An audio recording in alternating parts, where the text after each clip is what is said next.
Wala. Well, Ella, well, we haven't had a roof damage in our area in quite some time. And, I have a Mm-hmm. brand new roof. So why would I need someone to come inspect my roof?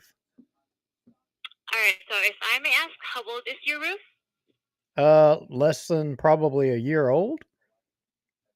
If it's is it safe to say more than 6 months, Uh, or let's just say it's a year old? All right. So it's better to keep an eye out and check your roof at least once a year, right? Because your area is hail prone. well, So, it's better to keep, if there's well, a leaks, mold, well, cracks, and whatnot, well, well. Are these three kings inspectors? Are they American citizens or are they foreign invaders? Yeah, no, they're Americans, sir. Actually, we're on the web. Do you have time to Well, check it out now? well. Are they those pro Trump mega people too? I don't know. I don't think so. I mean, because I don't want nobody I rolling up in here insulting me. No, no, sir. That's not gonna happen. I'll make sure they're not gonna do it. I'll Yeah, make sure of that. I assure you. So, yeah. can we find you at home tomorrow? Is it morning? Well, actually, I think I'm probably gonna have to let you go now. I have a date with a live show, and you're actually a participant on it right now, as a matter of fact. And I appreciate your participation. Oh, Say all hi, right. say hi to the world out there. All right, I will. Thank you. Have a great day, Sam. I'm going to start calling you Samantha. Well, a long time ago, I actually, in my uh, political wiliness, somehow or another, I got on a Democrat list, and Imagine that. they named me Samantha. So when Really? they always call and they call Samantha. Well, Ella there, she says, "Oh, Samantha, this doesn't sound like Samantha." And I'm like, "Well, what gives you that impression?" You Well, should you're have deep. asked her what her pronouns were. And I said, "Well, what makes you think I'm not a Samantha?" And she says, "Well, the sound of your voice." I said, "Oh, I can't be a woman and have a deep voice." Yeah, maybe you're in What transition. what are you trying to say? Are you one of them Trump haters or something? That's what I asked her. That's crazy. I get, I don't know, probably 20 or 30 of those spam calls a day that just go to voicemail. Hello, everybody. The show is titled Random, and well, we're randomly discussing a spam caller. Yeah, so there is a lot going on. Hey, guess what? I think the possibility of making the Guinness Book of World Records is possibly in the cards for a lot of us here in Bossier. Really? How so? Well, because maybe did you know that our infamous walk on water congressman is in contention to be the freaking speaker of the house, the third in government?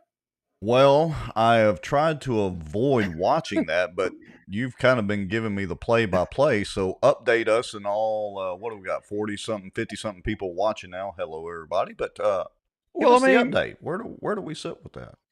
good good lord. I got to say it that way. Good lord, because that's the only thing I can think about. We're talking about Joe Biden, Kamala Harris, and then Mike Johnson. Well, Hmm. I mean, good grief, given those considerations, I'm going to have to take MJ. How much freaking crow can I eat? I Oh, don't know that. I bet Gaddy's got heartburn city right now as we speak.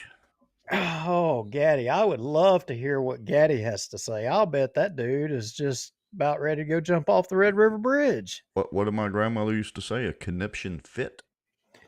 Yeah, something of that sort. But hey, I say we go do our break thing. We let a few folks get in, ask for those of you that are already in here. Looks like 50 to 60 people. Yeah, y'all tag a few people and tell them, hey, those crazy guys on Bossier Watch, they're going to talk about a couple of things. And what are those couple of things we're going to talk about? MJ, of course, and potentially being the speaker. Yeah, but we've also got some police jury stuff to talk about from their last meeting, which is, I forget, I think the 19th or 18th or whatever day it was. Anyway, there were some interesting quotes in there, so we're going to talk about that, as well as, related to that, the library board. And there's a little progress on one of the lawsuits with the Bossier City Council. And I think we'll be able to give a little bit of an update on that. Oh yeah, oh yeah, oh yeah, yeah. So police jury, MJ for speaker, and Lawsuit from the city. Progress. yeah, that's right. And I got a couple of little tidbits on some other odds and ends that we'll cover when we come back from the break. That sounds like a plan. I'm going to hit the button, folks. Y'all heard Duke. Make sure and tag and share it out. Go make you popcorn. Get you a good stiff drink. We will be back in just about 3 minutes. Here we go. Knew a lot of the back office on the politicians that they think walk on water, they would be shocked. You know, there's an old wound from a knife in my back that just is giving me heck lately, and it's just really irritating, so I have to kind of wiggle around a little bit. Well, I've not heard my name in stable or Baton Rouge in stable in the same sentence in a long time. I titled it A Shot Across the Bow of the Good Old Boys. Just, you know, they feel helpless, they don't feel heard, they have nowhere to turn. Some Republicans as well believe that government has the answers. And let me tell y'all something. I don't know anything government does well. Nothing. Aren't there laws that say that you have public meetings so that the public can have accountability of their elected officials? They're making a little bit of progress, but I would definitely have to give the race to Caddo Parish right now. I don't know. Is there anybody from Plain Dealing watching, you think? As a member of the media, I'm very concerned about what I've just heard. Did you or did you not requisition some money to fight against this or for it? We hired a lobbyist and it cost us $15,000. We were opposed to HB 630. So for this week, folks, the cockroach of the week, according to Bossier Watch and Duke Lowry and Rex Moncrief, is Raymond Cruz Legislative Assistant, Allie Feaster Smith. Thank you, Allie.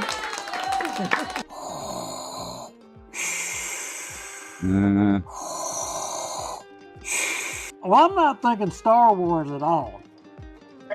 I'm thinking zombie apocalypse. No way, it was not David. You know it wasn't David Montgomery. David ain't gonna jump off in there with Chris. He ain't gonna do it. He'd as soon spit on him as he would even look at him. Man, this is a Mickey D's Krispy Kreme week. Didn't you know? Who's paying y'all? And if you're driving on the roads, are you safe? It's on the road, yeah. Well, I know you're on the road, but I mean, is this all folks coming from the border down there? Yeah, it's going to border. It's actually going to Mexico and buses. Doesn't mean they interpret it the same way that I do. For instance, the Second Amendment. I take it very literally. That's been interpreted different ways in the court system all the way up to SCOTUS. Yeah, that's only going to cause more division that he claims he doesn't want to cause.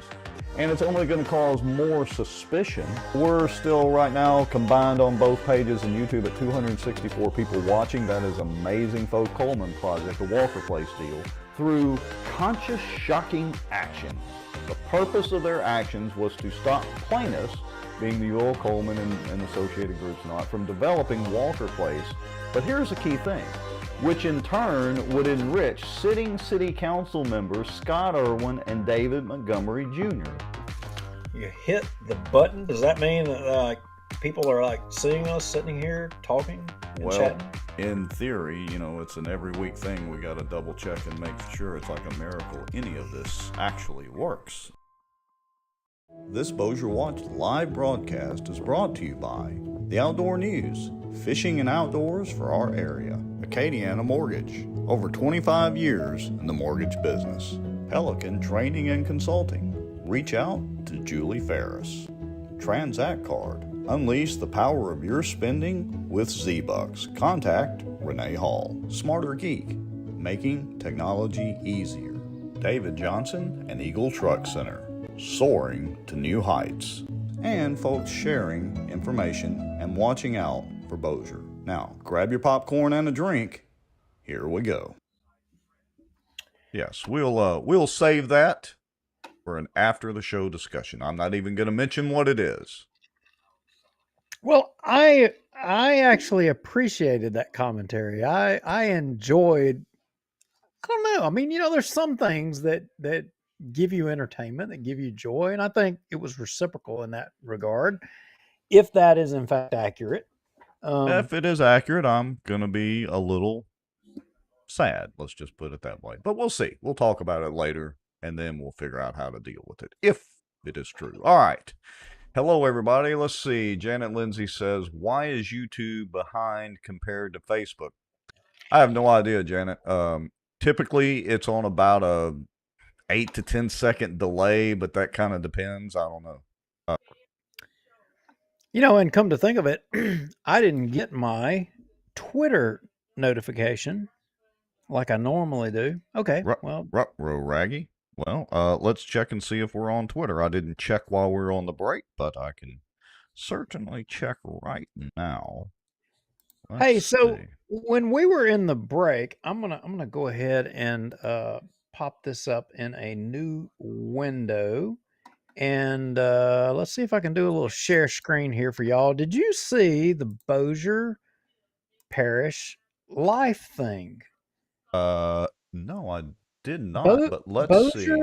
Bossier Parish Life had a post, and actually someone made the post on their show and said, coming soon to Bossier City, which a roundabout with a freaking train in the middle of it. That is hilarious. And how appropriate is that? I should imagine that we'll have one soon. I mean, but here's the problem with this. I mean, while we think this is comedy, I mean, I could see this crap happening. Well, but I got a question though. Where the hell are they going to put the next tower of tax dollars if they have a train going through it? I don't freaking know, but I can see freaking Ruttenbuck. He's licking his chops right now. He's like, "Oh yeah, give me some of that. I want in on that." No railroad crossings, no lights, no nothing, just the roundabout and the train tracks. He says, "Heck, I see a path to Speaker of the House with this right here. Give me that job." Oh, that's great. Okay, so while you're figuring out how to cause more, I don't know, train derailments, traffic jams. Does anybody find this unrealistic that in Bossier Parish that we could come up with this? I think it's plausible. Well, Janet Lindsay says she loves it. Thank you, Janet. And she asked, so is there 3 roundabouts? Well, the only roundabout that I'm really familiar with is that one that's got the stupid tower of tax dollars in the middle of it. Let's see, where else do we have roundabouts in Bossier? Well, down there by Bass Pro Shops. Most of them are at City Hall, but that's another discussion. But that's a whole other thing. So anyway, we're glad to have everybody here. We're up to about 80 people, give or take a little bit, and we're glad to have all of y'all and joining in the commentary. So hey, Rex, look, Walk on Water is going to make us all have to eat crow. He is rolling. How so? Is he speaker yet? I mean, what's the latest? What's going on? Give us the latest and greatest rundown. Okay, so as you know, a couple of shows ago, whenever they I was saying it about getting McCarthy out of there and where this thing was go. I didn't think MJ would be able to get himself into position, but I gotta give credit where credit's due. The freaking guy is in contention. He's freaking there. And he can walk on water. Surely he can waltz into the speakership. Come on. Well, he's well on his way. So as you know, they booted him. They threw Scalise in there. Everybody kicked Scalise out because look, let's face it. I mean, Scalise he's been there a long time. He's got medical issues. I respect that. Probably doesn't need to be in there with the medical issues. But I mean, he's kind of swampy. I mean, he's on there. I mean, look, remember the campaign finance stuff where you had primarily Democrats or the swamp types that would have these donations from this one individual, like 54 donations in a day kind of thing, Right. from different people across the country. Scalise was one of those guys. He's one of those guys. Conservative rating was not all that well, so what did they do? They put up Jim Jordan. Jim Jordan, 100% conservative life rating. Like, he's always scored 100% for the whole time he's been in Congress. Never faltered, ever. Well, that wasn't happening. And why was that not happening? Because K Street didn't want him. The lobbyist up there in D.C. Now, remember this word, Rex. The lobbyists were fighting tooth and nail to prevent a true limited government person from becoming the speaker. So the lobbyists were able to stop that. Here comes the next round. So then their next best hope, they've done got rid of McCarthy. They done got rid of Scalise. The next, swamp person is this Emmer guy. And if you, let's see here, go to cut one Emmer, a lot of folks probably don't know who this guy is, but he's from Oklahoma. Oklahoma is probably one of the more conservative states in the country. Yeah, but that is true. Doesn't change the fact that they do have some non-limited government people or swampy types, and this freaking guy was one of them. So, wait, what does he have on his face? Well, that was actually a post I made on Twitter bright and early this morning when he was the leading contender. They had a vote in conference. Emmer got the most, a secret ballot amongst Republicans. Mm-hmm. He got the most votes. So Byron Donalds got the second most votes, and Mike Johnson, Walk on Water, got the third most. Okay. So they proceeded to the floor with this guy, and guess what? He didn't have the votes. So Trump, during the middle of the day, because all the not Oklahoma, I stand corrected. That was Hearn from Oklahoma. This guy's from Minnesota. Thank you, Jeff Sadow, for correcting me. Yeah. Jeff Sadow, I got to give him credit. He's on top of things. Yeah. This guy's from up there in Minnesota with, all of the Palestinian terrorist people, Tlaib and all them up that group. This is the guy from up there.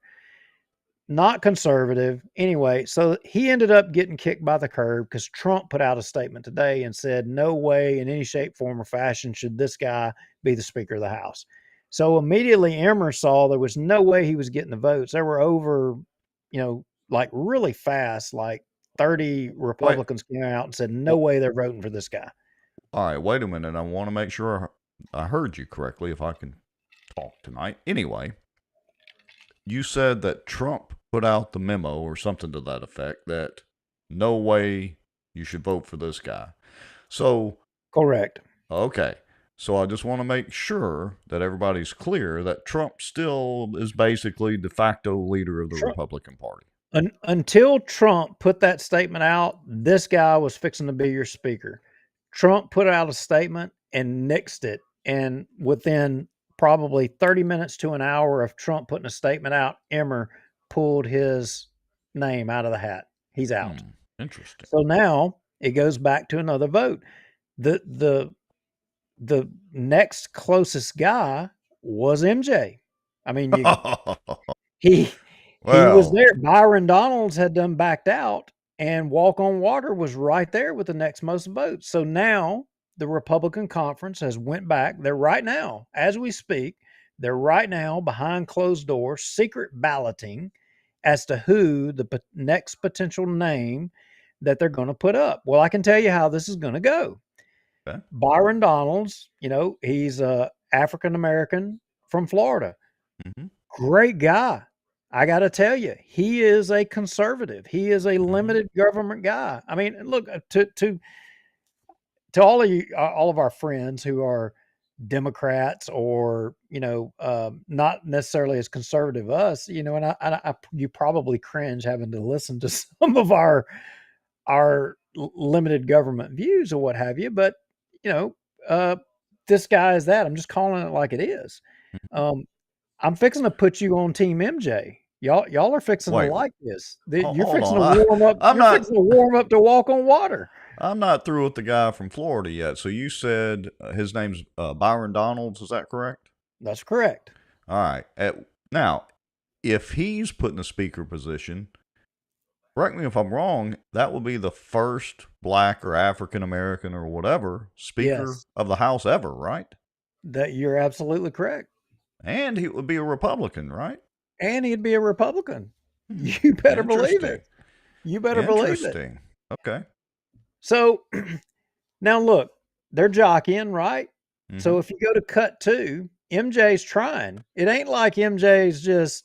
I keep saying MJ. I'm calling him MJ. It's walk on water. I got to remember walk on water. You should refer to him as future Speaker of the House. Yeah, maybe so. Oh, good grief! Having to already start to eat the crow here. Ryan Haygood, help me. Well, he's trying. He says Donald's has a 100% liberty rating. I mean, that is a plus in his favor. Absolutely. And hey, I am definitely, we're fixing to get to that. But Walk on Water is trying, in fact, so this morning, yesterday morning, bright and early, he's already putting a letter out to all of the congressmen with a plan and a timeline. There's a cut 2 and cut 3, or both the 1 and 2 pages of what Walk on Water is putting a plan out there for how to proceed for the rest of this Congress. I will give him credit. That's pretty smart. Did he think of this himself? I'm going to say no. I'm going to say he's probably got Steve Scalise in the background coaching him in which direction to go. And maybe not. I mean, look, he is pretty wily. Oh, no doubt. He's slick as a catfish. But, a lot of people say, well, nah, there's no way. He's not taking the directions from Scalise, because Scalise really isn't a conservative, and Walk on Water, he is a conservative. Well, is he really a conservative? I mean, you and I have talked about it, but I don't think the majority of people believe us. I mean, do I think he's conservative? Yeah. Is he limited government? Not so fast, Dano. Let's check that out a little bit. Well, he talks a good game, though. Oh, he talks the best. No doubt about it. So Ryan Haygood said, he's got a 74%, and Byron Donalds has a 100% liberty score. So what exactly are we talking about? And I got a cut 10.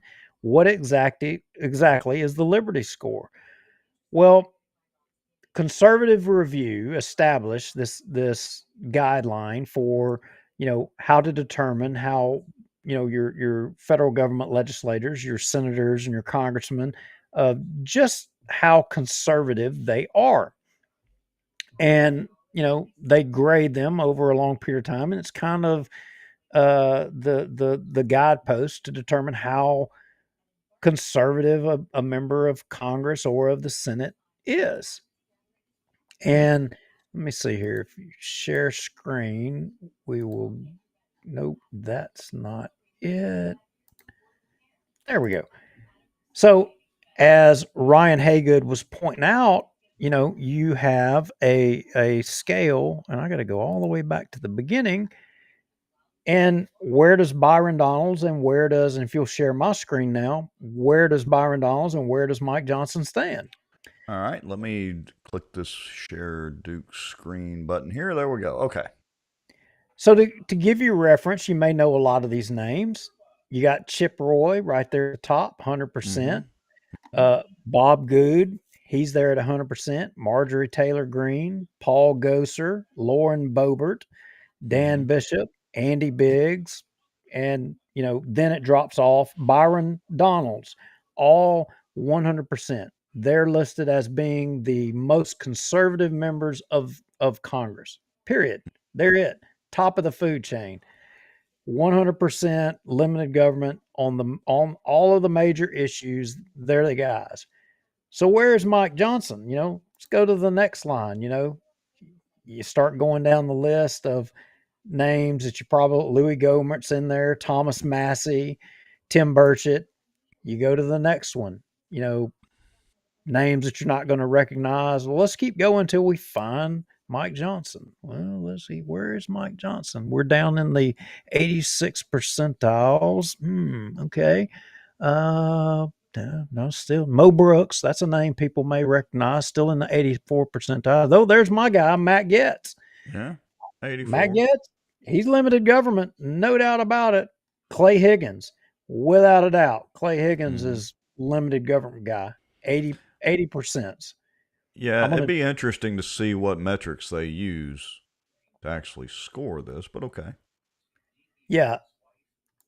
So keeping on jumping, I'm clicking pages past, we're 70 percentiles set. Whoop, there we go. Oh. 74%. He actually is just below Dan Crenshaw. Dan Crenshaw is listed as being Washington, D.C. swamp. Mike Johnson's rating is right there below Dan Crenshaw.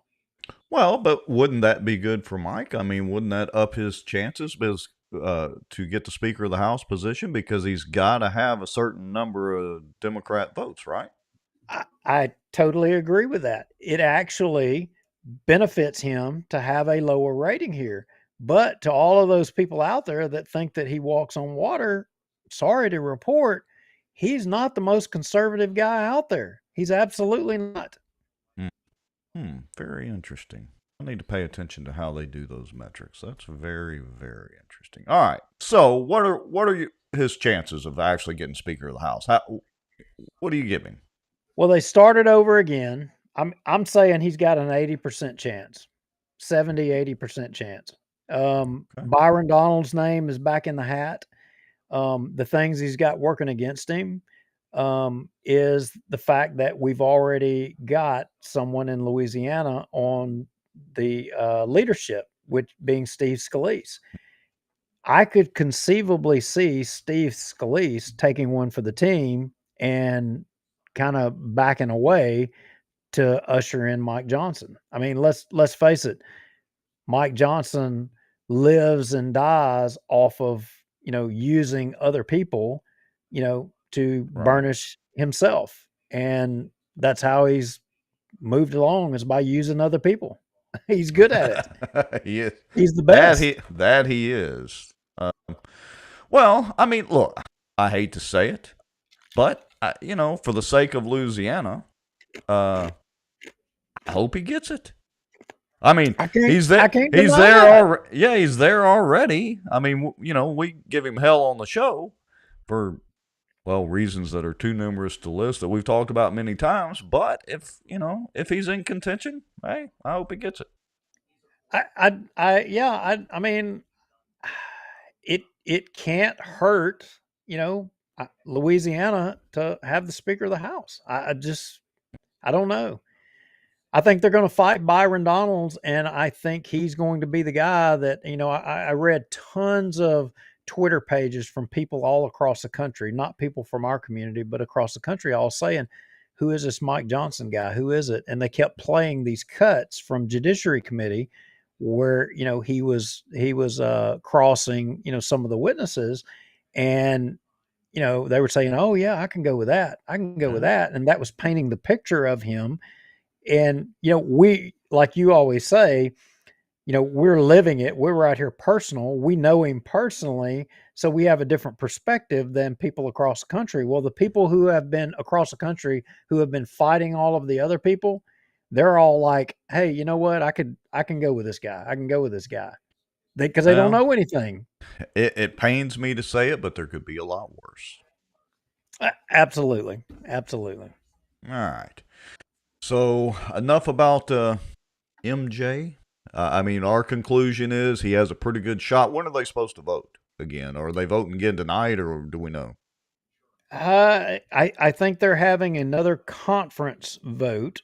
The Republican conference meeting tonight, 8:00. It's probably, what time is it now? Not quite 8:00. 30 minutes. They'll be meeting in D.C. They'll have their vote then. And whoever probably comes out with the most votes, they'll go to the floor tomorrow morning with that name and hold a vote. And we'll do this for a few more days. Byron Donalds may make it. He may not make it. And if he doesn't, Byron Donalds will retract his name, and then I can tell you it'll probably be Mike Johnson. Well, an interesting thing, I saw a meme earlier, maybe it was yesterday, and it made me think. You hear a lot of people saying, how long has this been dragging on? Like a week now or something like that? Something crazy? Yeah. No speaker? Yeah. Hey, Haygood makes a really good point. Scalise is involved in the FTX scandal. Yeah, Ryan Haygood, so was Emmer.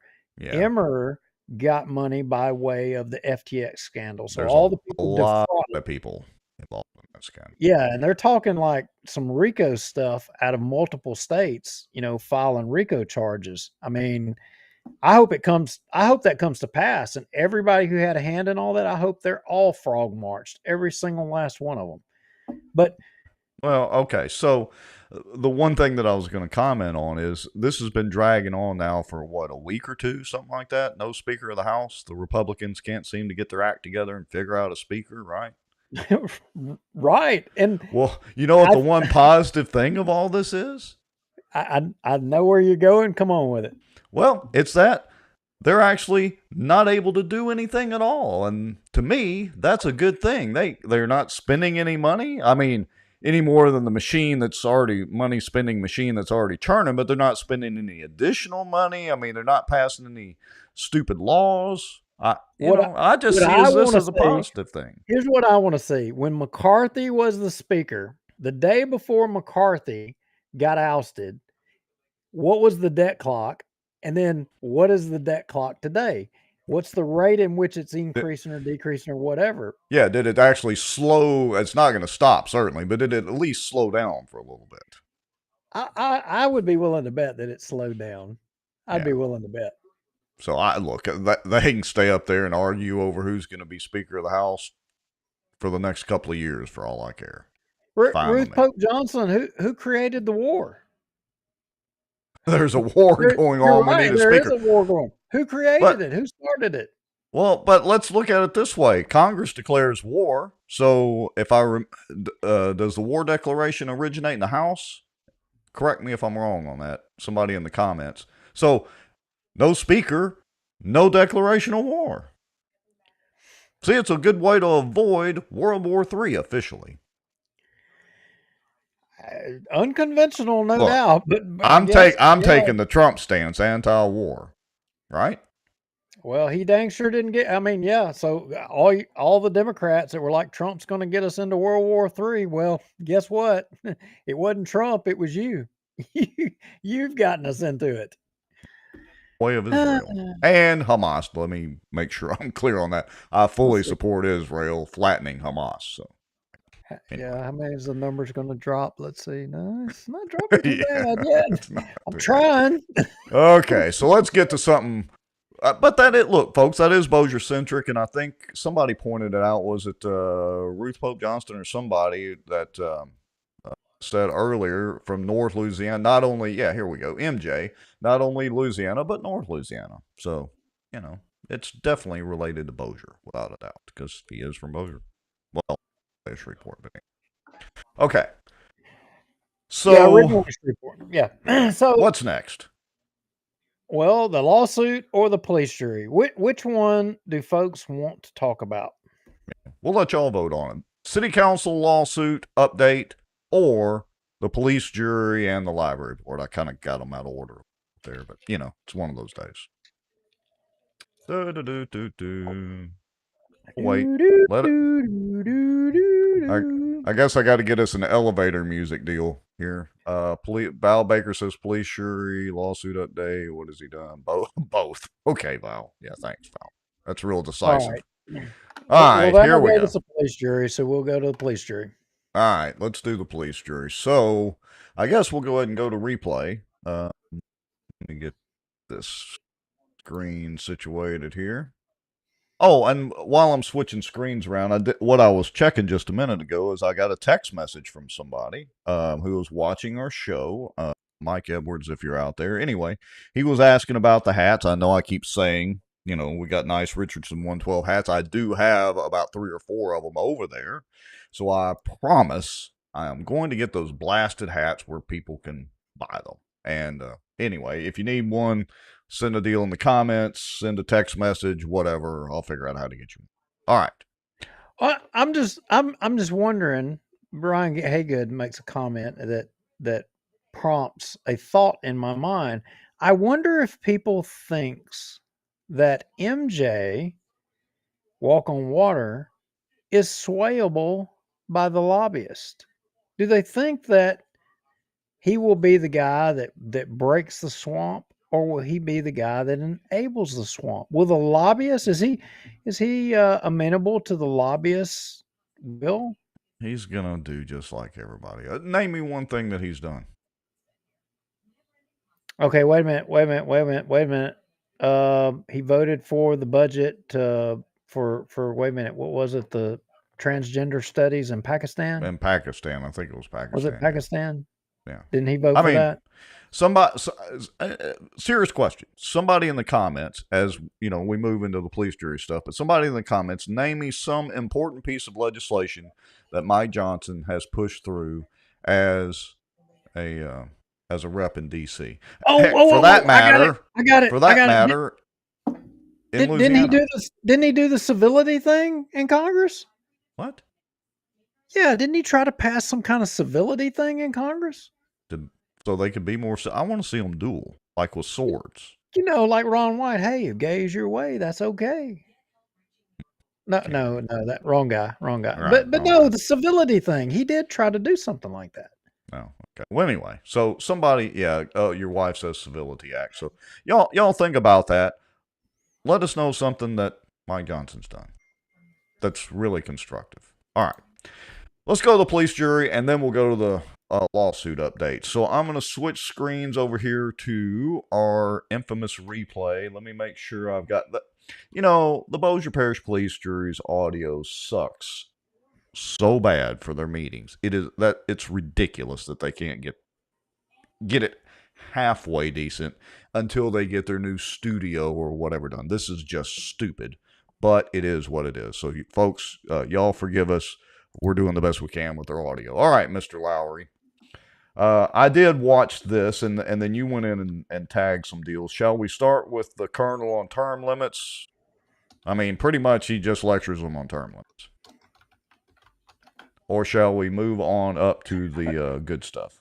I was trying to cure multiple messages during the show regarding the subjects that we have been discussing already real quick. So I didn't hear a word you were saying, if you can believe that. Anyway. Well, that I do believe. Shall we start with Colonel Crockett lecturing the police jury on term limits again? No disrespect to him for doing that. Or shall we move on to the good stuff?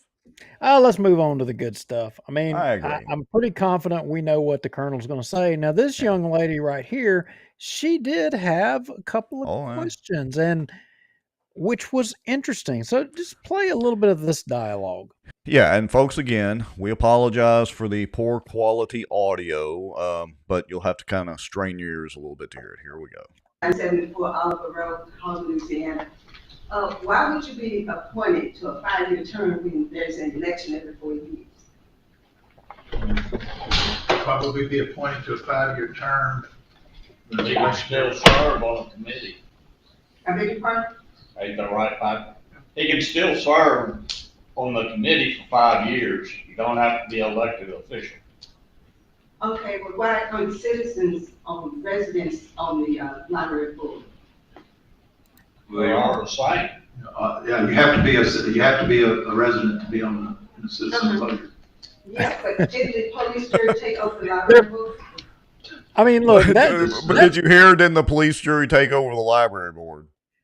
That sums up this whole dialogue here. They're playing semantics. You know, they know what she's saying, but they don't want to. They're trying to play dumb. Yeah. Yeah, there are citizens of the parish on them. Yeah, each one of them to be able to run for police jury. Now, if they were trying to be the parish administrator, that's a totally different subject. Right. But they're all not running to be a parish administrator. All right, let's continue on for a second. This is pretty good dialogue.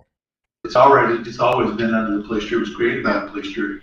Okay, but you had residents on there at one time. Just ordinary citizens. Well, we always had residents. We found out one time a couple of years or so ago that someone no longer was a resident, so we had to replace that person, but you do have to be a resident of Bossier Parish. Okay. Now you remember who they're talking about. Oh yeah, when they kicked the little old lady off the library board, we covered it on, I forget what show number it was, but yeah, I absolutely remember that. Been on the library board for 30, 40 years, something like that. And all of a sudden they suddenly determined that, oh, you now don't live in the parish, so or you moved or your property is outside the parish. So, oh, guess what? You can't be on here anymore. And oh, by the way, we're going to appoint somebody from the police jury to take your position. And by the way, if she wanted to apply for parish administrator, she could go ahead and do that because, as we all know, Butch Ford proved the fact that you don't have to be a voter in Bossier Parish to be appointed to something for the police jury that requires that you are a voter in the parish. I mean, it's kind of the same thing but different. I don't know. Yeah. It's so confusing with the police jury. Here's what I told you earlier, and I want to say this on the air. The police jury is where the city council was just about 3 or 4 or 5, 6 months ago. They think they can get by with anything. So we're going to turn our attention to them more and more as time goes on. All right, here we go. That the chairman of the police jury is an official member. Ex officio. Official member of the library board. So who is on the library board? Right now, the city members are myself, Juliana Parks, Glenn Benton, Bob Brotherton, and Charles Gray. Okay, where are the regular? Wait a minute. Wait, whoa. Hold up a second. Stop the press. So he just called out all the names. Well, they're all sitting right there. Yeah. He should have just looked to either side. This one and this one and this one and this one. But wait a minute. Aren't they having a quorum right now? That's an interesting question there, Mr. Lowry. Aren't they? But did they actually decide any library business? Yeah, they're deciding. They're deciding on an appointee to fill a position, I believe. Oh, really? So that brings an interesting point. I'm just wondering. Did they publicize and declare that this was going to be a dual police jury library board meeting? I don't know that they did. I think they just said this was a police jury meeting. Well, look, the library board is their meeting. Look, they don't care about that. And look, I hate to tell Patrick Jackson, but he does this on purpose, and we'll hear it here in a minute. He keeps equating this to the dual office holding, And yeah, there's some people raising Cain about that, but I'm more concerned about the statute that says they have to, what's her name? What Miss Odom was referring to is that they have to appoint citizens of the parish. Now, granted, each of the police jury members is a citizen of the parish, but I think the spirit of that law is that the president of the police jury was going to serve as the ex officio member, and then the rest of them appointees would be like non-police jury members, residents of the parish. Otherwise, it would have, I think, spelled it out, but maybe I'm wrong in that. Well, look, here's an amazing question. So when Charles Gray comes off of the police jury, are they going to remove him or when his police jury term ends, are they going to remove him off the board? Well, they address that here in just a few minutes. I don't know. Well, kind of, sort of address it. He kind of forces the issue here. Anyway. Yeah, he does. All right, so let me play this on through. Elected officials. You used to have people who were not elected. Clara Davis has been on there. Sure. Mars. Yeah, I've been on the oversight committee for 12 years. I know exactly what you're talking about. Right. So what happened to an ordinary resident, an ordinary citizen of Bossier Parish being on the police on the library board? What happened to that? Yeah, what happened to having citizens? I mean, how did you change it? I think as terms came up, then we appointed other people. Okay, I mean, if you have an ordinance, what did you do to get the ordinance changed so that you only have police jury members on the board? They just voted. They just did it. They create all the ordinances. We just voted. This body is the legislative body that creates the ordinance. Okay. They voted to suspend that ordinance. All right, so let's give the summary version. She's giving them a little grief over how did you vote yourselves on the board, or how did you do it? And well, like Patrick said, well, they just voted themselves on. They just did it, which is true. Yeah, we just decided we're going to put ourselves on there. To heck with anybody else. Yeah, here we go. Yes, ma'am. Can I see that somewhere? Sure, it's in the public record. Okay. All right, thank you. Yes, ma'am. Yep, thanks. Have a nice day. Appreciate it. We filed a lawsuit to see if he's right. You know, speaking of lawsuits, have we gotten any response from Charles Jacobs on that public information we requested for whatever gag order was issued by or allegedly issued by the federal judge on parts of the Link Coleman case? We hadn't even got a response from the city on that, have we yet? I don't think so, unless they've sent it in the last hour. Well, that's been how long now? Going on 3 weeks? Oh, I don't know. Speaking of asshats, as Ryan Haygood alluded to a while ago, that asshat just loves to violate public information request law. Yeah, the sunshine laws.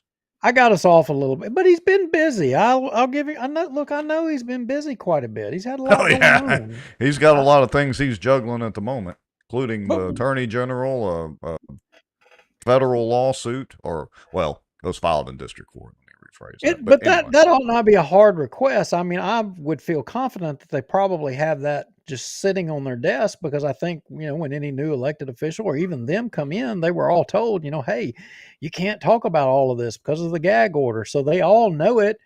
It ought to be readily available for him to just produce that. Here's the gag order. But I don't know, All right, let's listen to the colonel's response here, because I think it's pretty good. To Louisiana. I think the answer to your question, ma'am, is that the Attorney General has said that this would be considered dual office holding, that the police jury cannot appoint itself, because they're elected officials, to hold a position as a library board member. I think that I would like to hear what the parish attorney, if he disagrees with the Attorney General, who's going to be our new governor, feels about these positions. We ran into a legal situation in the past, which Robert Berry's one of my, I'm getting to know him more, and I think he's one of my favorite people. But when you go against the state's attorney, and then you take away the right of the people to serve. Wait a minute. Was that a veiled threat from the colonel to the police jury? I got to tell you, folks, did y'all catch that? The colonel said, I'm paraphrasing a little bit, but the colonel said that Robert Berry is becoming one of his favorite people, and he's really getting to know him, or something to that effect. Robert Berry knows where a lot of the proverbial bodies are buried. Yes, he does. That could be interesting. Well, look, let's jump ahead to the 115 mark, because that is when Charles Gray, he raises that library board issue up. Oh, yeah. Oh, hey, look, there's that guy that used to vote in Caddo, but now has the remodeling job going on in Bossier. And anyway, what's that guy's name? That's the guy. Juliana said, it's all a lie, that he wasn't a registered voter or resident of Bossier. Then Rimmer gets up and says, oh, wait a minute, we knew he wasn't when we did it. And apparently, supposedly, maybe now he has. It's okay that they broke the law, because they're correcting how they broke the law. It's okay for them to break the law, just not. But I understand all us common folks. And it's still being has some contention. It's still being broken, argued. I don't know what the correct word is. We're both stretching. So anyway, Charles Gray. Here we go. Yeah, a question, Mr. President, on that. Mr. Ford, is it possible we could revisit the reappointments on the library board to, like the lady had stated, regular people in the community? That would be a, Which I can help you. I mean, the jury votes to approve those. So a majority of the jurors can choose to appoint whoever it wishes.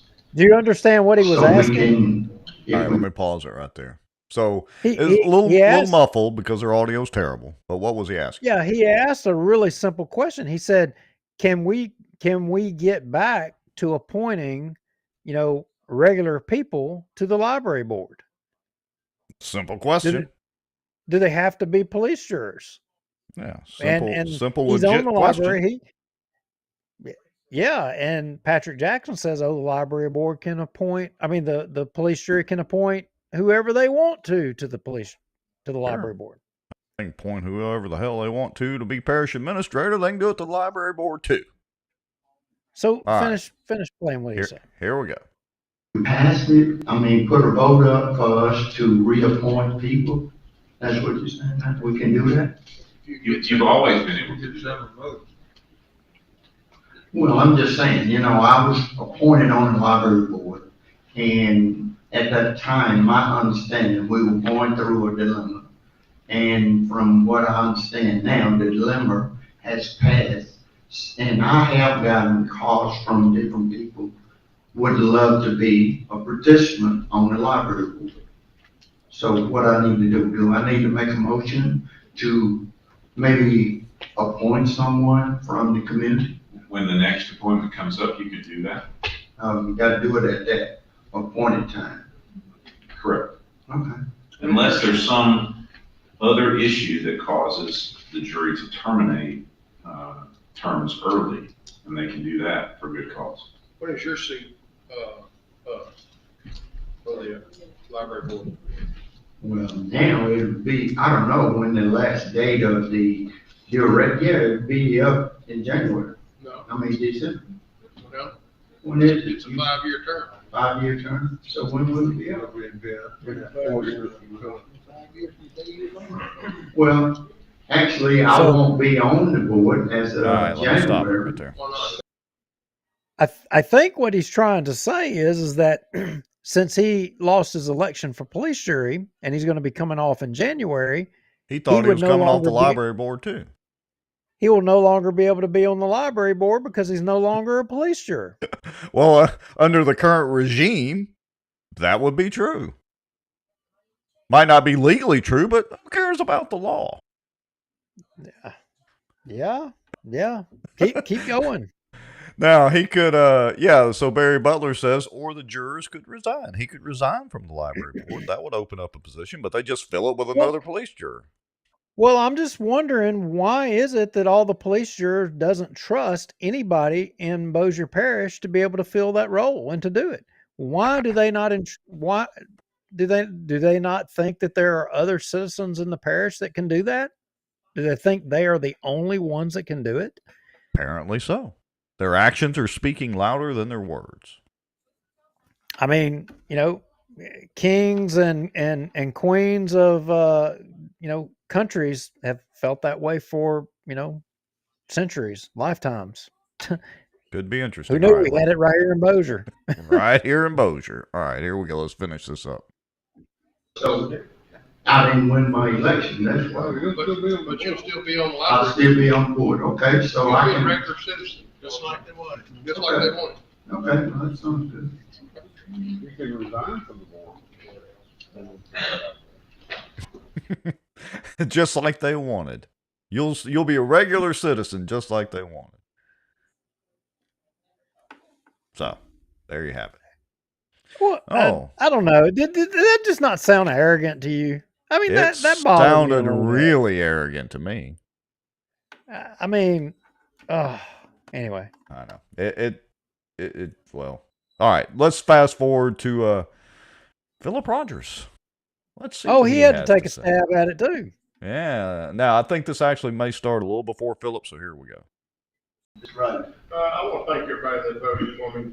To do this job. And I appreciate that. One more thing, Patrick, I'd like to talk to you about this library board a little more situation. Didn't the police jury create the library board? Well, way before this was a gubernatorial issue, the Attorney General's office had issued several opinions about this very.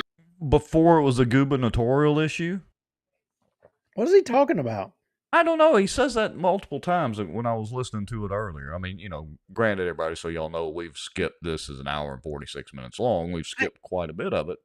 I think what he's trying to say, he's trying to link their actions to the library board stuff that was going on in South Louisiana. Because remember, there was a lot of fights about, all of these books with this content that was being put in these libraries. I think they were trying to justify their rating of the library board with that there. And in fact, we heard Juliana Parks say something to that effect at the PEC meeting. Oh, it was more than to that effect. She flat out said that, they were the only ones that could save us, Obi-Wan.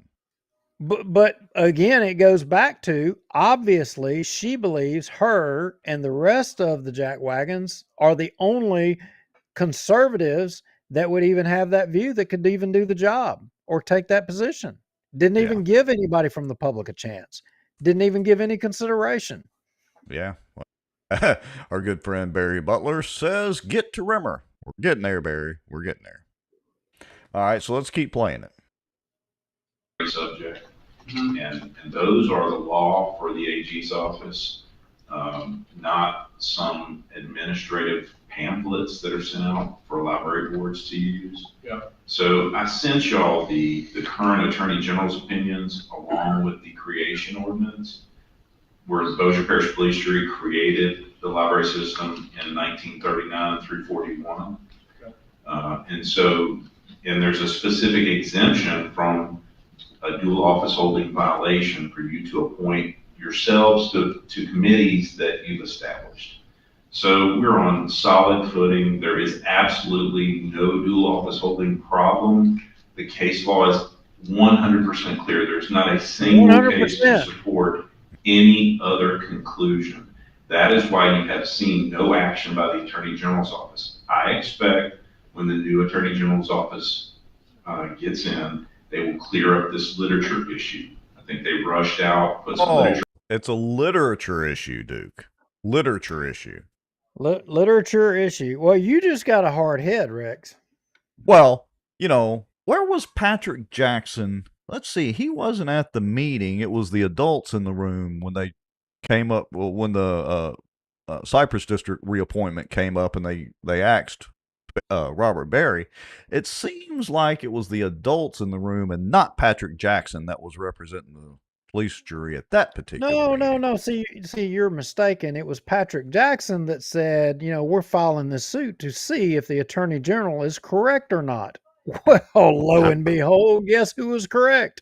The Attorney General. Yeah. All right, here we go. Out there, once I educated on them, I'm still waiting on phone calls. No phone calls in return. I've called at least 5 times asking for additional information and clarification.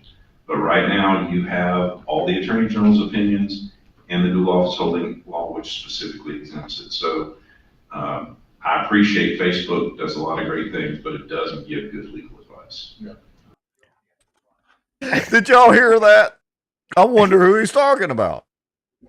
Well, he could have took a note on the Robert Berry case and would have saved some folks some time and money, but no, we shouldn't listen to Facebook. I agree with that. Never listen to Facebook, Robert Berry. Anyway, yeah. So, but hey, the other thing is, I wonder if he's taken in consideration that the state constitution that enabled Bossier Parish to create the library system, was in the 1920s, that predates the Bossier Parish Police Jury founding a library board. I mean, he didn't say that. I don't know why he didn't say that, but he didn't say that. I got to tell you, Duke, I'm on, and I wish I had the video clip queued up, but I don't. But I got to tell you, I think I'm going to be on the side of Juliana Parks on this one. Because those little old ladies that were on the library board and running those libraries were obviously putting in some material that needed to be burned. I mean, they literally need to burn some of those books, according to Juliana Parks. And only Doug Rimmer and Juliana Parks could save us from ourselves. Only Doug Rimmer and Juliana Parks. The anti-cockroach team. Got it. You know, okay. Just want to make sure. All right, here we go. So if we created the library board, did we create the highway department also? We did. So why do we have to have a library board and not have one on the highway department board? So there was a period of time when things weren't so clear, and why they established the library boards of control, I really can't tell you. I don't know why they did that. We've operated with those for a long, long time, but they lost their usefulness because, as you know, appointed officials are not nearly as responsive to the electorate as are elected officials. Whoa, did y'all hear that? Appointed officials are not nearly as responsive to the public as elected officials. Now, I absolutely agree with him on that, all kidding aside. Appointed bureaucrats are not responsive. That's the point we've been trying to make or made about the Cypress District. Well, and it's the point with this. Wait a minute. Didn't the police jury get their lobbyist, Ginger Corley, or what's her name? Isn't it Ginger Corley? I think that's her last name. To oppose Dodie Horton's bill to try to have accountability to appointees on the Cypress District? Wasn't the police jury? Didn't they jump in on that bandwagon, or was it Cypress District on their own? Actually, it was a combination. So the Cypress District funded it. So are you telling me that the police jury right here are trying to have their cake and eat it too? Yeah, and look, well, they appointed themselves, so now are you saying, Patrick, that since the police jurors are now appointed to the library board, that they're not going to be as responsive to public requests as they would be if they weren't appointed to that board? Well, no. That's follow the bouncing ball here. I'm wondering, was he saying that, okay, if we appoint a non-police juror to the library board, we can't remove them the same way we can't remove them on the Cypress District. They argued with a lobbyist, to prevent any changes to that. I'm wondering if that's what he's trying to say, and that's why they slowly replaced the people on the library board one at a time, because once they make an appointment, they can't remove them or roll it back.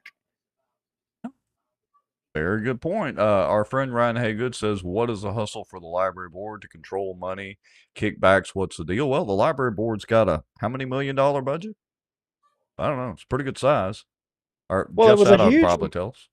It was a huge amount of money that they were sitting on, and they had deliberated for a lot of years on building a new central library, and maybe the existing library board wasn't moving at the speed that they wanted to, or maybe it was just simply that the police jurors themselves were being steered or counseled to take control of it so that you can, delineate the construction process, so you can control it. I don't know. I'm just spitballing here. And our good friend Jeff Sadow's commenting. He says the all-juror board illegally appointed Ford as interim library director when state law says you have to be credentialed to head a library system. Well, they skip all those other laws, Jeff. So, newsflash, I don't think they care about that one either. Well, I think Rimmer has something to say about all of the objections that us out here in the public, Facebook land or social media land, or, any objections that anybody else. I think he has some descriptions. I mean, he didn't call us cockroaches, but well, not this time, but why, yes, Duke, he does. So I'm going to hit play and he'll be up in about 30 seconds. And I think all of you agree that elected officials are more accountable to the people. And so elected officials more that's got to be the statement of the year. Right. And I don't think the public gets to see that like we do. Because when you're just appointed to a board, you have nobody calling you and checking on you like we do. That's right. Okay. So we'll talk about it further and where we need to stand on this deal. Wait a minute. Whoa. Hold on a second. When you're appointed to the board, what do you say? You don't have as much accountability because the elected officials aren't calling and checking on your, or somehow he said, he made me think about when they decrying Dodie Horton because Dodie Horton wasn't coming to the police jury. Well, but yet he just said them calling the people on the board. What am I missing here? So they those pick and choose nuggets who they're of going to call wisdom and from Philip Rogers.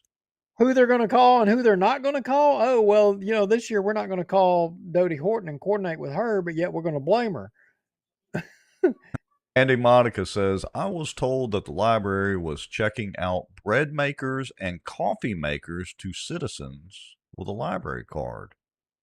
That's interesting. I hadn't been to the library, honestly, in a long time. As a matter of fact, I've never been to check out a book at the Bossier library system, but I didn't know you could rent coffee makers. Next time my coffee pot goes bad, I'm going to go check out one from the library. Was that Little Debbie bread makers or, Good question. I wonder if you could check out the instruction manual for the bread maker when you check out the bread maker. See, I don't ever hear about these deals. Why can't I get in on these deals? That gum. All right, here we go. He's been on the library board in Jefferson Parish, Jeff Davis Parish for 12 years. They all serve all over the parish, so it's not just two. You're serving on the library board for very common. Here we go. But I don't care how many times you tell certain people that, they don't get it through the skull. And some of the people made comments today that they have been corrected, just as our attorney informed us, we're on sound legal ground. Sound legal ground. Get it through your thick skulls, you public peons. They can't get it once they've been told, and they can't get it through their skull. All you 100%. Facebook keyboard warriors. Keep going. He wasn't done. And if that changes, if that ground changes, we'll change with it and happily. We never replaced anybody off the board when their term was not expiring. When it expired, we let it expire and we appointed other people. And we did have one who had moved out of the parish, no longer lived in Bossier Parish, and she wanted to stay on the board, and some of the citizen board members wanted her to, but we could not keep her on the board. We had to follow the rules. Had to follow the rules. Remember, he told us they follow the rules. Always. They follow the rules, except Butch Ford. And, well, kind of the library board. Well, Robert Berry. But they follow the rules. Okay, look, you got to give Juliana a shot. She was trying to get in there. You got to give her an opportunity. All right, so let's go on up. I'm going to skip ahead to her. I know that Doug said we had to move on, but I just did want to add two little things about the library board. First of all, I just wanted to point out that it does say actually on the Attorney General's website that these are advisory only and they don't have the force and effect of law.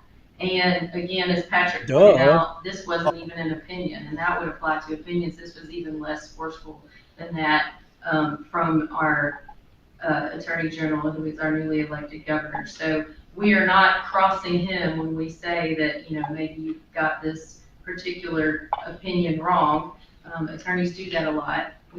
Every time there's a case, you have two different opinions, and the judge decides which opinion is right. Really? So, 100% if you get a lawyer's opinion. 100%. And sometimes the judges get it wrong, and things have to go to the Louisiana Supreme Court, and then they set things straight. Doug Rimmer said, though, 100%. It's been set straight. Yeah. Doug Rimmer, 100%. There hasn't been a judge that's decided that in this issue. And so there are different opinions about that. I also wanted to point out that, like, this opinion is not law, the statute is law, and the statute clearly says, the dual office holding statute clearly says that it does not apply and that we can't appoint ourselves. They keep going to the dual office holding statute, but I digress. ourselves to the library board. And also the Constitution, the state Constitution says that we could completely eliminate the board if we wanted to. So I do feel like we're on solid legal grounds and supporting ourselves. Then I got a question. I mean, since she keeps going to the state constitution, I'm pretty confident that that's where it says this. If it was never intended and it's no big deal for police jurors to serve on the library board, why does it specifically delineate that the police juror president will serve in an ex officio capacity or can make an appointee to serve on the board? Why does it delineate that? Why did they do that? I don't know. Maybe, it was back in the olden days, and when things were black and white, literally on television and stuff like that. Yeah, but they're saying it's the old days that is the reason they're able to do what they're doing, and that you can't trust the public anymore. There's nobody out there that you can trust. Right. All those, Facebook keyboard warriors, to paraphrase Doug Rimmer. You have to trust government. You can't trust the people. You have to trust government. Put all your faith and trust in government. And you have to trust Patrick Jackson. He gets it right every single time. All right. Here we go. Give them your guns. They're going to take care of you. Juliana Parks is there for you. Yes. We had some reasons to do that I won't get into, but I just assure the citizens that we don't take it lightly and that we do make sure that we are following the law. And that's all I have. Thank you all so much. Thank you, Ms. Parks. Mr. Plummer. Thank you, Ms. Parks. Right. Enough of that. So, what's our summary of the...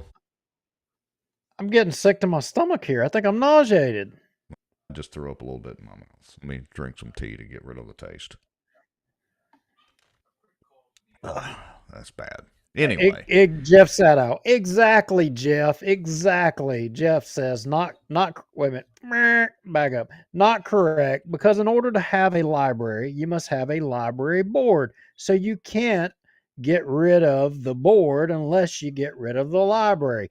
Exactly. And see, that's this wily wordsmithing. I mean, look, there's good attorneys out there, but then there's also these attorneys that twist up the words. And that's what she just did right there. And, look,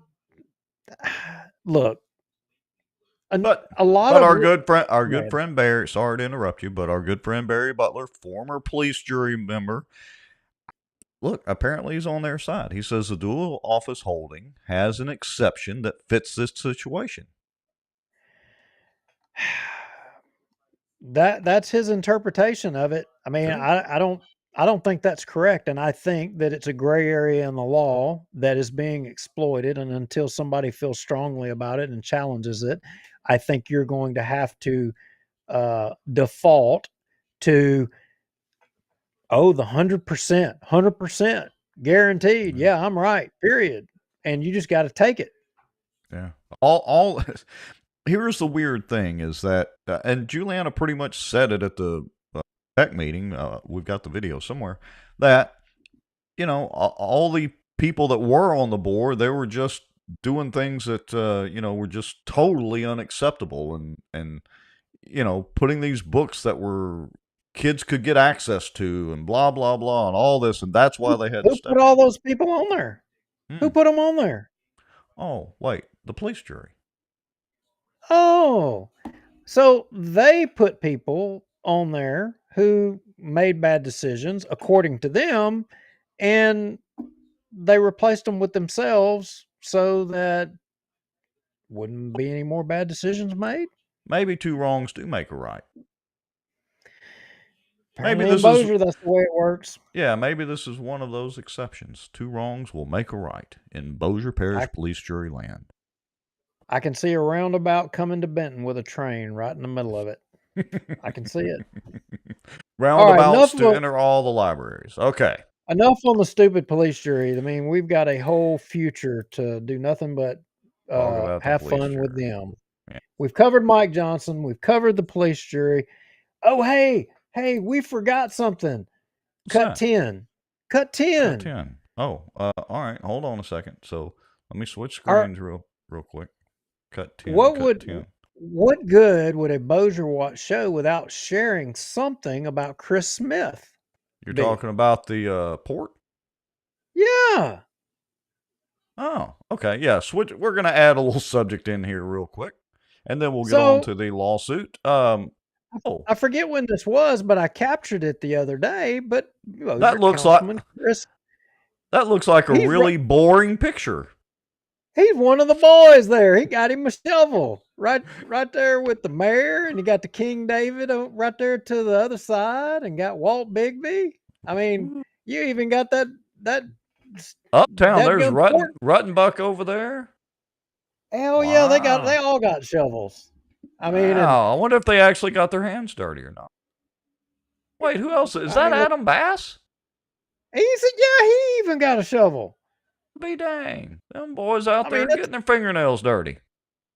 Hell, I didn't think Bossier City had that many shovels. You look at the crap all across Bossier, but yeah, they were shoveling dirt, digging water lines out there. So if anybody says that your politicians in Bossier don't work, you got a picture right there. They digging the water lines, Manchac, and Manchac's billing for it. They're saving the taxpayer dollars right then and there. Yeah, so I don't want us to forget that. Look, this water line is going to prevent Bossier from having to ever raise water rates. Remember that? Right. They said it. Remember? Yeah. The king even called Ruttenbuck to the mic to say, if we don't do this, we're going to have to raise water rates. But if we do this, we won't ever have to raise water rates. Yeah. Y'all remember that. Yep. Y'all just freeze frame this in your mind. Yeah, all them boys out there with their shovels, doing a photo op while they have a traco right behind them and a boring crew. That's about as silly as it gets. They should have had the boring machine out there, and they could at least been lined up around the boring machine, but that's a whole other deal. Anyway. All right, so is that where that What about this? Out there at the research station, that's where this thing's gonna exit, or? Well, that's at the end of the city, the city limits there. Okay. Hope Street, and going from there way on outside the city to the port. Hey, Lisa Gosden Smith brings up a good point. Are they wearing Bossier shirts or Manchac shirts? That's a good question, Lisa. That is a good question. Manchac must be slacking. Now, dadgum good and well that the mayor and Queen David and Walt, for that matter, they're wearing Manchac underwear. Oh, I'm sure they have Manchac pom-poms in the cars. In the top. No, they got, and the Queen's probably wearing a thong, Manchac thong. I'm confident. I could have done without that picture. I'm just saying. Ain't no way he would degrade himself. Ain't no way he would degrade himself to just plain underwear. He's sporting a thong down there. That's it, folks. Show is over. I'm clicking the finish button right now. No doubt about it. He's thonging it. He's that kind of guy. That's terrible. All right. So let's talk about this Bossier City Council lawsuit. What is up with this? I mean, apparently they're fighting multiple legal fronts. So which lawsuit are we referring to specifically? Well, look, y'all all recall that they had this wild and crazy idea that they wanted to get this declaratory judgment. Oh, yeah, that lawsuit. Apparently, we have some people's minds are in the gutter, apparently. I mean, I was just trying to make some fun here, and people are... Well, wait a minute, that's my wife. Yeah, she said, don't create that visual. All right. Oh, I can see a meme coming. I got a bad feeling about this. Mm-hmm. Yeah, so the y'all remember this little thing called term limits in Bossier? And the Bossier City Council decided, hey, we're going to ignore our own city charter and throw it to the wind and ignore the law, and we're just going to say to heck with it, thumb our nose at the people, and file a lawsuit to try to get a declaratory judgment to make the registrar of voters throw her certification out because she can't do that. Decertify is the buzzword. Decertify. Yeah. That's right. She can't do that. So, do we have a judgment on it yet, or what do we want to go to cut 4? I got to tell you, I'm not confident we're going to get a judgment. But the reason we're back to talking about all this, guys, is there was some things that took place today. Apparently, the AG's office, who represents the registrar of voters, who was, filed against by the city of Bossier, the AG's office weighed in defending the registrar of voters, Stephanie Agee, today. Yeah. And so it's a lot to it. I mean, this first, there's a lot to it. So in this first, it's called an exceptions page. There's 14 pages to it. And, somebody's sending me information as we speak. Uh-oh. Breaking news. Don't tell me David Montgomery sent you a thong pic. No, I told you the memes were going to start coming, and I already got the first one, and I can't even, I'm sorry, folks, I cannot share this with you. This is a kid-friendly show, and I knew. I don't want to really throw up, Duke. Do not share it, whatever it is. I can't. We'll get banned from internet. It would even be worse than saying we had fraudulent elections. Anyway, okay. Page 3. Where am I? I'm on page 1. Let's see. 2, 3. That page?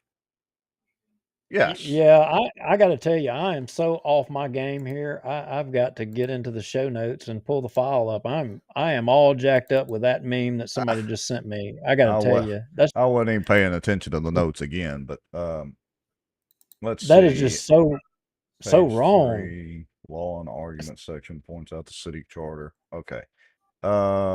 Yes. Right here. That's where you wanted to be, according to the notes. Yes, folks, we do have notes. We just don't follow them. And basically, this is just spelling out. We've actually gone over this before on the show, and it's been gone over in some of the city council meetings, of course, with Wes Marriott and the Colonel and other folks and all that. But it's just the AG's office laying out how the charter petition process takes place. Is that a fair, quick summary? Yeah. That is it basically the AG's office was putting out the point, making the point that, look, what we have here is we have a charter petition. The charter petition proposes to amend the Bossier City Home Rule Charter to establish term limits for the council and the mayor. And again, the key words being charter petition and Bossier City Home Rule Charter. It's not a state petition. It's a home rule charter petition. That's what we're talking about here, and it lays out how and what the Bossier City Charter says in regards to that. And just for those of you that are listening to the podcast version, that's in the Bossier City Charter, section 21.01 and section 5, if you want to go look that up. So they make a ton of other arguments, and you jump down to and pretty much everything that we have all said, on this show, as well as the Term Limits Coalition have said, and the points that we've made. They make the argument that the case is moot, and that the reason that the case is moot because, one, the timeline for calling the election has already passed, and that the city failed to abide by the charter in following the timeline. They passed the timeline of 90 days to call for the election. And so therefore, why are you filing a suit for a remedy that you can't give? Because you've already basically broke your charter. Then they go on page 8 and they start talking about justifiable controversy. And they point out on number 4 on page 8, they say plaintiff otherwise fails to present a justifiable controversy between Bossier City and the Bossier Parish Registrar of Voters. In the context of a petition for declaratory judgment, a justifiable controversy connotates an existing, actual, and substantial dispute, as distinguished from one that is merely hypothetical or abstract, and a dispute that involves the legal relations of parties with real adverse interests upon which the judgment of the court may effectively operate through a decree of conclusive character. The petitioner must have a legally protectable and tangible interest in the suit, and the dispute presented should be of sufficient immediacy and reality in order to warrant the issuance of a declaratory judgment. What they're getting at here is the city of Bossier doesn't have, they don't have any loss. What is the city of Bossier's loss? Right. Yeah. So basically, the time has already passed for the city to act. Therefore, a ruling on the petition doesn't matter. Yeah, and they go on and on, I think it's the top of page 9, it says the case lacks a controversy between the Bossier Parish government and the registrar of voters. They did say Bossier Parish government. Yeah. There are no specific adversarial questions asserted by interested parties based on existing facts presented by Bossier against the registrar of voters. And they go on to say, that assuming the applicability of LARS 18.3, it is not the registrar of voters' responsibility to determine whether the charter petition is in proper form under LARS 18.3A, which says that you got to have their signature, you got to have a witness, you got to have ward and precinct, year of birth, all of that crap. It doesn't say that. It goes on to say the election code provides for the duties of a registrar of voters with respect to verifying names on a petition. In that regard, LARS 18.3D provides in pertinent part, and basically all it says is they've got to validate the signature. That's their responsibility. And they certify that in fact by the signature, not by ward precinct, all those other different things. It says that their standard is defined in 18.3 that it's by signature. They match it up on and it even talks about microfiche. It's a ton of stuff to read right there. I'm not going to read all that crap. Right. But that's what they're saying. So the judge, what's he going to do? He's going to say, oh no, the law that says the registrar of voters has to compare signatures and say that deems it certified. They have to ignore that part and go strictly by the part that says that, oh, you got to have a year of birth on there. And if it doesn't have the year of birth on there, then you can't even look at the signature to know or say that it's a no. And she's got to decertify it. And decertify it. Yeah. So Weston brings up a good question. Does Colonel Crockett have cause for relief by asking the court to declare the petition valid and seek a writ of mandamus to force the ballot question? Well, I want to come back to that just a little bit, and I guess where to come back to that, we'll jump to the very end on this page 12. Well, I want to go. Let me go to the last sentence here on page 9 first, because that's kind of important in the context of Jacobs's controversy with this. It says, while LARS 18.3A3 requires a voter to write their year of birth, no provision of law enables a registrar to reject a signature for lack of year of birth. That's AG's position. Yeah, and page 12, I think it was section D. Let's go to that. Preemptory exception of no right of action. So, to have standing, a party must complain of a constitutional defect in the application of the statute to him or herself, not of a defect in its application to third parties in hypothetical situations. They go on to say the peremptory exception of no right of action raises the question of whether, as a matter of law, a particular plaintiff falls within the general class in whose exclusive favor the law extends. To prevail on a no right of action, the defendant must show the plaintiff does not possess an interest in the subject matter of the suit. So their point is, and I'll keep reading here, because plaintiff has not prevented a justiciable controversy against the registrar of voters, the plaintiff does not have standing to bring the suit. They're saying the city has no standing to bring the suit because they can't exhibit that they've received any damage or not. Plaintiff claims that the city has a legally protectable and tangible interest in determining the validity of the form of the petition and validity of the certification by the registrar. Although they go on to say basically that they don't, plaintiff's allegations fail to reach the minimum threshold necessary to claim a right of action, nor can it make allegations that make it so. Blah blah blah blah blah. In the end, Yeah. Jacob's tactics of delaying worked. But on this end, here's this last thing we've got to read right here. Okay. If anyone on page 13, scroll right down to the end there. Let's go back up just a hair right there.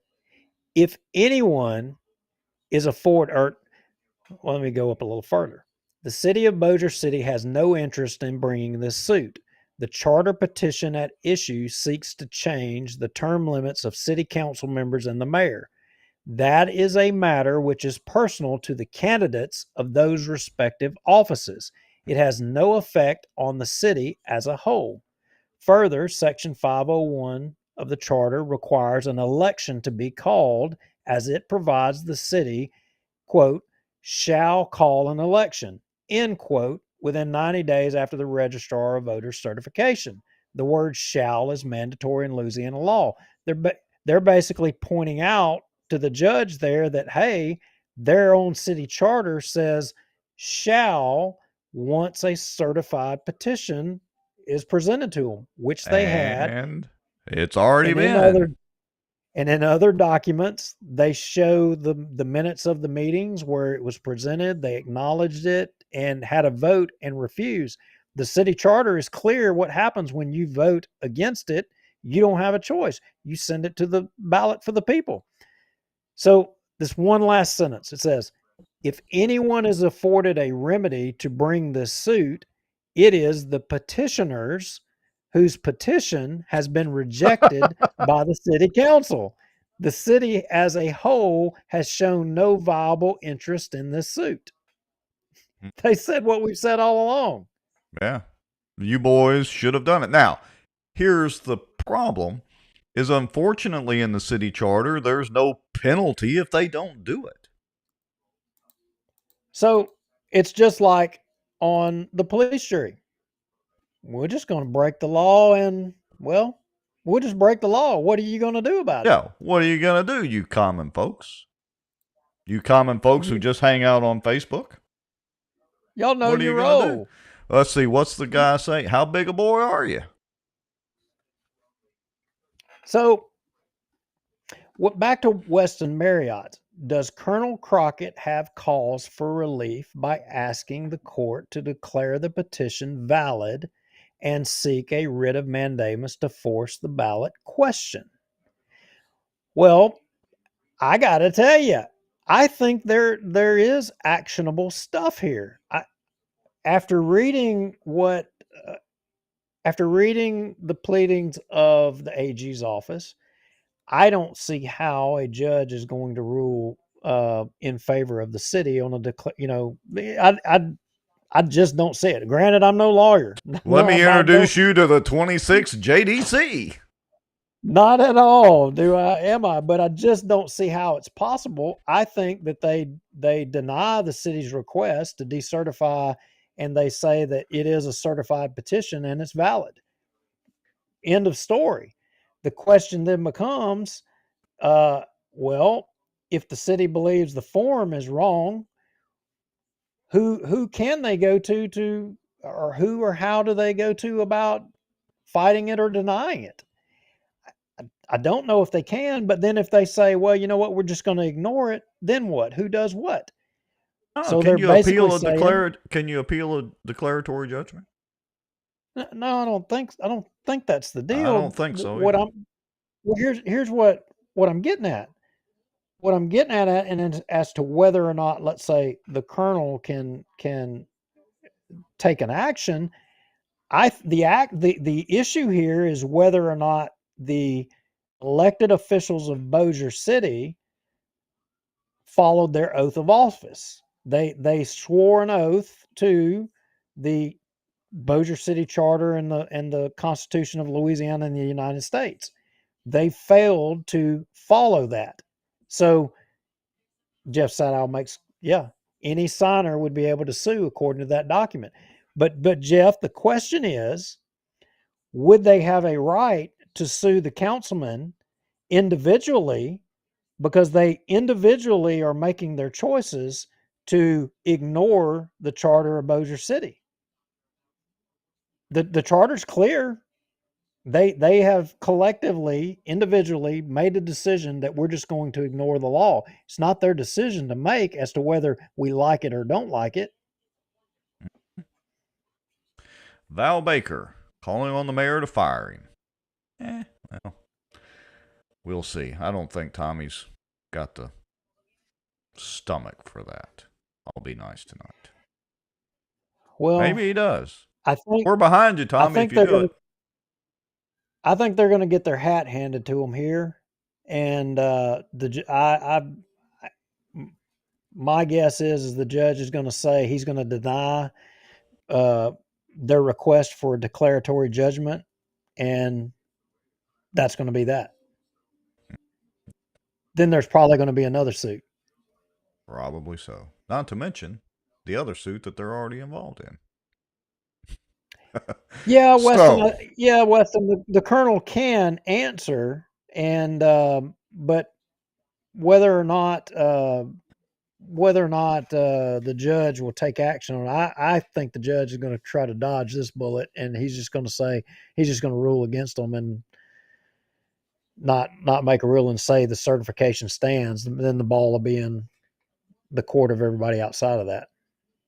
Could be interesting. All right, so we will post that on Bossier Watch after the show here in just a little bit. So that's the update on the Bossier City Council lawsuit. What else do we have to talk about tonight? I don't know. I think maybe we should look. Does anybody out there, do y'all have any updates? Is Mike Johnson the speaker yet? Is he walking on the Potomac water yet? Crossing the Potomac River for like Washington himself. Anyway, I don't know. It'll be interesting to see. So you gave him about a 70 to 80% chance earlier. What do you think is going to happen, Duke? Give me your prediction. Byron Donalds is too conservative. 100%. He's like Jim Jordan. Jim Jordan was a lifetime 100%. Byron Donalds is 100%. Ain't no way K Street's going to go for him. Just don't see it. He's radioactive. And because Mike Johnson is not conservative enough, and I know that pains a lot of people watching this, y'all have a different perspective of him, but the reality is how he votes. I think that is palatable to them. And I hate to say it. I think they're going to come back to him. Good for North Louisiana. I think he's going to get a shot. Yeah. I may be wrong. Yeah, I'm sure that Gaddy's heartburn will be at a maximum level. I still think Jim Jordan should be it. Yeah. All right, folks. That's that's pretty much it for tonight. I mean, kind of a short show for us. We've only been on an hour Okay. and 40 minutes. Wait a minute. Uh-oh. Stop the Wait a press. minute. Okay. The behind closed door ballots. Y'all want to hear it? Spit it out, Willie. Which? Okay. Al Baker's already. Walk on Water got 86. Byron Donalds got 32. Mark Green got 23. Roger Williams got 21. Chuck Fleischman, I don't know who that is, got 10. Other people were nominated, got 31, and 2 people voted president. So basically what that means is they'll be going to the floor in the morning to vote on whether or not to make Mike Johnson the next Speaker of the House. 4th in line for the presidency. Right? Am I correct in that? Third. No, Speaker of the House is third. Oh, yes, third. You're right. I'm sorry. I stand corrected. Third. He's almost on third base. He won't be walking on water anymore. He won't have to. He won't. All right. I mean, I'm blown away, man. Wow. All right. Anything else, Mr. Lowry? By next Tuesday night, you'll be referring to him as Speaker of the House, Mike Johnson. Golly, man. I can't stomach that much crow. How high is it actually off the Jimmy Davis Bridge? Just in case my bungee rope breaks. the river is a little low right now, so that makes it a couple of feet, more. So I did have somebody inform me. It says, "Look, you don't have to. It won't be black vans. It's Suburbans these days. Yeah, black these Suburbans. days. Yeah. Don't look for vans. Look for Suburbans. You start seeing black Suburbans, and you know something's up." All right. Oh, let's see. Cliff Smith says, "Yes, thank you for reminding us of that, Cliff. Remember the new petition." So, as we close out the show, I want to say one thing. So, I've said it before, but we have had a few dozen people sign up to offer help. We have got your emails. We've got all your contact information. We are trying to get everything organized and orchestrated and all that. So just, know that we've got your information and we'll be reaching out soon enough and making some more progress with the new petition. We're already making some progress, but go ahead, dude. Yeah. So, and if you're a business in Bossier City, and we know a lot of folks that watch our show and support the petition effort. We are looking for volunteers at businesses or businesses that want to sponsor petition signing events. Acadiana Mortgage, it's understood. I'm one of the volunteers on the Term Limit Coalition. We collect signatures there. People can stop by at any time, sign the petition. Ryan Haygood's dental office, he's got a sign up form there. Cliff Smith has a location that we're working out the details on that we'll be able to announce shortly. I don't want to put the cart before the horse because I haven't gotten an update on that. But if y'all have a business location where you have foot traffic and you want to try to help us get signatures and help promote this thing, I will tell you, we are well ahead by a lot of hundreds of signatures already ahead on 3 petitions of what we were this time when we did the first petition. We're way ahead already. Yeah. Well, good. That's a good report. Always positive. And look, there's not a definitive timeline. It's not like we've got to have the new petition ready within 7 days or anything like that. It's definitely, I feel, going to take way less time than the first one, obviously. So, again, we're kind of working the kinks out of organizational things, and we will be reaching out to everybody. And the old tried and true thing is knocking on some doors. And look, it doesn't take any of y'all that want to help us out. It don't take many doors for you to knock. I mean, just get a few signatures for us, just your family, just people. Go to bossiertermlimits.com, sign up there, or come by Acadiana Mortgage, and we'll hook you up on some forms. Just go out and get us 10 signatures. That's it. That's easy. Yeah, that sounds like a plan. All right, Mr. Lowry. That's it for tonight. Man, this is a record. It's not even 9 o'clock yet. I feel like we should just ramble on for another 30 minutes or an hour. But anyway, it's been fun. Oh, look, they'll have a council meeting Tuesday night. It'll be off the chain next week. We'll have some more fireworks. All right. Want to thank everybody for watching. We appreciate all of you. We were running north of 100 folks most of the evening. Quick reminder, of course, if you have something you want to share, go to protonmail.com, make an anonymous account, send an email to bossierwatch@protonmail.com. Don't put any identifying information on it. I will get those blasted hats up there so y'all can get a few hats. We've had a few of those made. We'll post a deal. We'll post the AG's exceptions memo here in a little bit. Do all that kind of good stuff. Anyway, that's it. I'm through rambling. That's all I got. Have a good night. See y'all next time. See ya.